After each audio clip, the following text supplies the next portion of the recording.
Pass கட்சியுடன் UMNO ஒத்துழைப்புகளை வழங்குவதாக UMNO இளைஞர் பிரிவு தலைவர் டாக்டர் அக்மால் சலே வெளியிட்டிருக்கும் கருத்து அவரின் தனிப்பட்ட விருப்பம் மட்டுமே என்றும் அம்னோ தலைமையின் விருப்பமாக கருத முடியாது என்றும் அமைச்சரும் அம்னோ உதவி தலைவருமான டதஸ்ரீ காலிட் நோடின் இன்று தெரிவித்தார். கடந்த காலங்களில் அம்னோவும் பாஸ் கட்சியும் இணைந்து உருவாக்கிய முஃபாகாட் நேஷனல் எனும் கூட்டணி மலாய்க்காரர்களின் நல்வாழ்வை உறுதி செய்வதற்கான ஒரு கூட்டணி மட்டுமே தவிர அது அரசியல் கூட்டணியாக எண்ணக்கூடாது என்று அவர் விளக்கமளித்தார். அம்னோவின் இளைஞர் பிரிவு தலைவராக அக்மால் சலே கட்சியின் எதிர்கால நலன்களுக்காக கருத்துக்களை தெரிவிக்க எல்லா உரிமையும் உள்ளது. அக்மாலுக்கு உரிமை இருப்பது போல அனைத்து மட்ட அம்னோ உறுப்பினர்களுக்கும் உரிமை உள்ளது.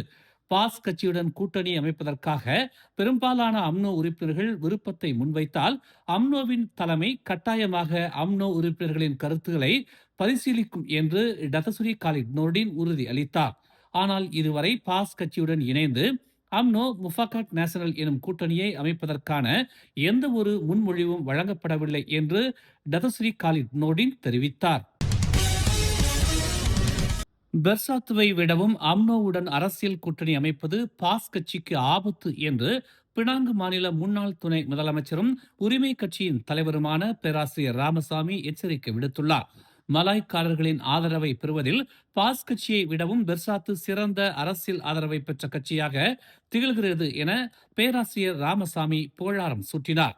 அம்னோவுடன் பாஸ் கட்சி இணைவது மணலில் கட்டப்படும் கோட்டை போல உறுதியற்ற அரசியல் நிலைத்தன்மையானது என ராமசாமி விமர்சித்துள்ளார். பாஸ் கட்சிக்கு இஸ்லாம் அல்லாதவர்களின் மத்தியில் தவறான நம்பிக்கையற்ற பார்வை மிகுந்திருந்தது.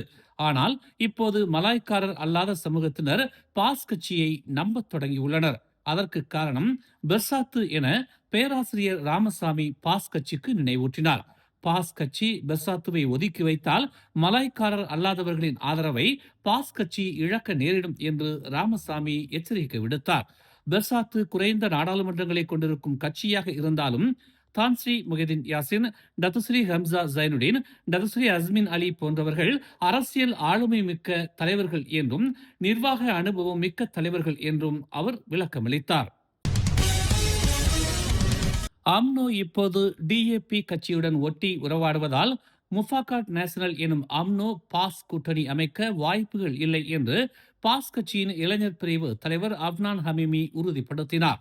பாஸ் கட்சியும் அம்னோவும் இணைவதில் எந்த ஒரு கொள்கை முரணும் இல்லை என்றாலும் டிஏபி கட்சியுடன் அரசியல் உறவை ஏற்படுத்தி இருக்கும் அம்னோ முழுமையாக இஸ்லாமியர்களை பாதுகாப்பதிலிருந்து தவறி இருப்பதாக அப்னான் ஹமீமி தெரிவித்தார். இஸ்லாமியர்களின் நலனை பாதுகாக்கும் பாஸ் கட்சியின் அடிப்படை கொள்கையை பாதிக்கும் டிஏபி போன்ற அரசியல் கட்சிகளுடன் பாஸ் கட்சி விலகியே இருக்க விரும்புவதால் டிஏபி கட்சியுடன் கூட்டணியில் இருக்கும் அம்னோவுடனும் விலகியே இருக்க வேண்டிய கட்டாயம் பாஸ் கட்சிக்கு ஏற்பட்டுள்ளதாக அவர் கூறினார். பெரிகாத்தானும் அம்னோவும் இணைவதற்கு அரசியல் மட்டத்தில் ஆதரவு பெருகி வருவதையும் பாஸ் கட்சி உணர்ந்திருப்பதாக அப்னான் ஹமீமி தெரிவித்தார். ஆனால் குறுக்கே டிஏபி இருப்பதால் முஃபாகாட் நேஷனல் எனும் அம்னோ பாஸ் கூட்டணியை அமைக்க வாய்ப்புகள் மிகவும் குறைவாக இருக்கிறது என்று அப்னான் ஹமீமி தெரிவித்தார். பரிகாத்தான் நேஷனல் கூட்டணி தலைவர் பதவியில் இருந்து முஹிதீன் யாசின் விலக முடிவு செய்ததை தொடர்ந்து பரிகாத்தான் நேஷனலின் பொறுப்பை பாஸ் கட்சி ஏற்கும் என்று அதன் தலைவர் அப்துல் ஹடி அவாங் உறுதிப்படுத்தினார். முஹிதீனுக்கு அடுத்து தலைவர் யார் என்பது குறித்து விவாதிப்பதற்காக அடுத்த வாரம் ஒரு கூட்டம் நடைபெறும் என்று ஹரி அவாங் கூறியதாக பெர்னாமா செய்தி வெளியிட்டுள்ளது. கட்சியில் உள்ள மத அறிஞர்கள் மற்றும் தொழில்நுட்ப வல்லுநர்களில் பாஸ் கட்சிக்கு பல வேட்பாளர்கள் இருப்பதாகவும் அவர் கூறினார். இருப்பினும் குறிப்பாக யாரையும் அடையாளம் காண ஹடி மறுத்துவிட்டார். பெர்சாத்து தலைவர் முஹிதீன் யாசின் பரிகாத்தான் நேஷனல் தலைவர் பதவியை ராஜினாமா செய்யும் தனது முடிவை நியாயப்படுத்தியுள்ளார். கட்சியின் அடித்தளத்தை வலுப்படுத்த சில சமயங்களில் பின்வாங்குவது அவசியம் என்று அவர் தெரிவித்தார். கட்சி உறுப்பினர்களுக்கு ஒரு புத்தாண்டு செய்தியில் முன்னாள் பிரதமருமான அவர் பெர்சாத்துவின் பொறுப்பில் உறுதியாக இருப்பதாக கூறினார். சில சமயங்களில் நாம் பலவீனமாக இருப்பதால் அல்ல, மாறாக நமது அடித்தளத்தை வலுப்படுத்தவும் தலைமையை மறுசீரமைக்கவும் மேலும் கட்டமைக்கப்பட்ட மற்றும் நிலையான கட்சியை கட்டமைக்கவும் நாம் ஒருபடி பின்வாங்க வேண்டும் என்று அவர் கூறினார். இப்போது கட்சிக்கு முன்னுரிமை கட்சியின் தொடர்ச்சி, நீள்தன்மை மற்றும் எதிர்காலம் என்று அவர் தெரிவித்தார். பெர்லிஸ் அரசியல் நெருக்கடியை தொடர்ந்து ஜனவரி 1ஆம் தேதி முதல் அமலுக்கு வரும் வகையில் பரிகாத்தான் தலைவர் பதவியில் இருந்து முகைதீன் விலகினார். அவரது ராஜினாமா கூட்டணியில் உள்ள மற்ற பெர்சாத்து தலைவர்கள் தலைமை பதவிகளில் இருந்து விலக வழிவகுத்தது. கூட்டணிக்கு தலைமை தாங்காவிட்டாலும் பரிகாத்தான் நேஷனலுக்கு விசுவாசமான கூட்டாளியாக இருப்பதாகவும் அவர் சபதம் செய்தார். கூட்டணியின் நிலைத்தன்மையை உறுதி செய்வதற்காக இந்த ஒத்துழைப்பு கடைபிடிக்கப்படும் என்றும் கூறினார். உறுப்பினர்கள் உறுதியாகவும் ஒழுக்கமாகவும் இருக்கவும், பரஸ்பர மரியாதை கலாச்சாரத்தை நிலைநிறுத்தவும், வேறுபாடுகளை முதிர்ச்சியுடனும் விவேகத்துடனும் தீர்க்கவும் முகைதீன் வலியுறுத்தினார். பொது சண்டைகள் பெர்சாத்துவின் நீண்டகால நலன்களை குறை மதிப்பிற்கு உட்படுத்தும் என்றும் அவர் எச்சரித்தார். பாஸ் கட்சியின் தேர்தல் இயக்குனர் சனூசி நோர் அடுத்த பெரிகாத்தான் நேஷனல் தலைவராக வருவதில் ஆர்வம் இல்லை என்று தெரிவித்துள்ளார். மேலும் கட்சியின் துணைத் தலைவர் அமாட் சம்சூரி முக்தாரை அந்த பதவிக்கு நியமிக்க வேண்டும் என்று அவர் பரிந்துரைத்துள்ளார். அதிக தகுதியான வேட்பாளர்கள் உள்ளனர். திரங்கானு மந்திரி விசால் சம்சூரியை தாம் முன்மொழிவதாக அவர் தெரிவித்துள்ளார். நேற்று சனூசி பெரிகாத்தானின் அடுத்த தலைவராக நியமிப்பதற்கு பாஸ் உலாமா பிரிவு தலைவரின் ஆசியை பெற்றார். சனூசியை ஆதரித்து பேசிய அவர், அரசியலில் சனூசி நல்ல புரிதல் கொண்டவராகவும் இருப்பதாக அமாட் யஹாயா கூறினார். சனூசி நன்கு அறியப்பட்டவர், அணுகக்கூடியவர் மற்றும் பல்வேறு பின்னணிகளைச் சேர்ந்த மக்களால் ஏற்றுக்கொள்ளப்பட்டவர் என்றும் அவர் சுட்டிக்காட்டினார். கடந்த செவ்வாயன்று பாஸ் கட்சியின் துணைத் தலைவர் துவான் இப்ராஹிம் துவான்மான் மற்றும் சம்சூரி ஆகியோர் இந்த பதவிக்கு பரிசீலிக்கப்படும் பெயர்களில் இருப்பதாக FMT செய்தி வெளியிட்டது. பினாங்கில் உள்ள தங்கும் விடுதிகளில் தகாத உறவில் ஈடுபட்ட 18 தம்பதியர் உட்பட 33 பேரை மாநில இஸ்லாமிய மத விவகாரத்துறை கைது செய்துள்ளது. புத்தாண்டின் முதல் நாள் இரவு ஓப்ஸ் அம்பங் எனும் நடவடிக்கையை மேற்கொண்ட JHEAIPP எனும் பினாங்கு மாநில இஸ்லாமிய மத விவகாரத்துறை 17 பெண்களையும் 16 ஆண்களையும் கைது செய்துள்ளது. பினாங்கின் மத்திய சப்ராங் பிராய், வடக்கு சப்ராங் பிராய், தீமோர் லாவுட், பாராட் டயா என 4 மாவட்டங்களில் உள்ள 8 தங்கும் விடுதிகளில் இச்சோதனை மேற்கொள்ளப்பட்டதாக பினாங்கு மாநில இஸ்லாமிய மத விவகாரத்துறை இயக்குனர் முகமது ஹெல்மி ரோஸ்லி தெரிவித்தார்.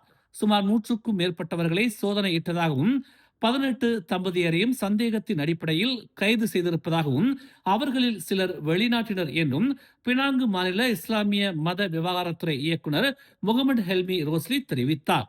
கைது செய்யப்பட்ட 33 பேரும் மற்றவர்களுடன் திருமணமானவர்கள் என்றாலும் காதலர்களுடன் தங்கும் விடுதியில் தங்கியிருந்த குற்றத்திற்காக அவர்கள் கைது செய்யப்பட்டிருப்பதாக முகமது ஹெல்மி ரோஸ்லி விளக்கமளித்தார். முஃபாகட் நேஷனல் கூட்டணியை மீண்டும் உயிர்ப்பிக்க வேண்டும் என்ற கோரிக்கைகள் எழுந்துள்ள போதிலும் தமது தலைமையிலான ஒற்றுமை அரசு உறுதியாகவே தொடர்கிறது என்று பிரதமர் டதஸ்ரீ அன்வார் இப்ராஹிம் இன்று தெரிவித்தார். வெள்ளிக்கிழமை தொழுகைக்கு பிறகு செய்தியாளர்களை சந்தித்த அன்வார், அதற்கு முன் தமான் டத்தோ ஹாரூன் பகுதியில் உள்ள மக்களுடன் மதிய உணவு உட்கொண்டு பொதுமக்களுடன் கலந்துரையாடினார். முஃபாகட் நேஷனலை மீண்டும் கொண்டு வருவது தொடர்பான யோசனைகள் குறித்து அவரிடம் கேட்கப்பட்ட போது அது இப்போது தீவிரமான விஷயம் அல்ல என்று குறிப்பிட்ட அவர், அது குறித்து தமக்கு எந்த தகவலும் கிடைக்கவில்லை என்றும் அது ஒவ்வொரு கட்சியின் முடிவை பொறுத்தது என்றும் கூறினார். இப்போது முக்கியமானது ஒற்றுமை அரசு நிலைத்திருக்க வேண்டும் என்பதும் அடுத்த பொது தேர்தல் வரை பொருளாதார வளர்ச்சிக்கும் மக்களின் நலனை பாதுகாப்பதற்கும் அனைவரும் கவனம் செலுத்த வேண்டும் என்பதும் தான் என்று அன்வார் வலியுறுத்தினார். பெரிகாத்தான் நேஷனல் கூட்டணிக்குள் நிலவும் உள்கட்சி முரண்பாடுகள் மற்றும் பரந்த மலாய் முஸ்லிம் அரசியல் நகர்வுகளுக்கு இடையே முஃபாகட் நேஷனல் மீண்டும் உயிர்ப்பிக்கும் யோசனைகள் அண்மைய காலமாக மீண்டும் பேசப்படுகின்றன. இந்த முயற்சிகள் ஒற்றுமை அரசின் ஒற்றுமையை பாதிக்குமா என்ற கேள்விக்கு பதிலளித்த அன்வார் அந்த எண்ணத்தை நிராகரித்தார். அது அவர்களுடைய சொந்த பேராசைகளும் அச்சங்களும் தொடர்புடைய விஷயம். அவர்கள் பிளவுபடுகிறார்களா இல்லையா என்பது தமக்கு கவலை இல்லை. அதில் தாங்கள் ஈடுபடவில்லை. அது பாஸ் மற்றும் பெர்சாத்து கட்சிகளின் பிரச்சனை என்று அன்வார் கூறினார். மேலும் செய்திகளை தெரிந்து கொள்ள தமிழ் மலர் இணையதளம், தமிழ் மலர் செயலி மற்றும் மலர் டிவி யூடியூப் சேனலை வலம் வாருங்கள். எங்களோடு இணைந்திருக்க மலர் டிவியை பதிவு செய்து கொள்ளுங்கள். உறவுகள் மகிழ்ந்திட விருப்பம் மற்றும் பகிர்வு சேவையை சொடுக்கிடுங்கள்.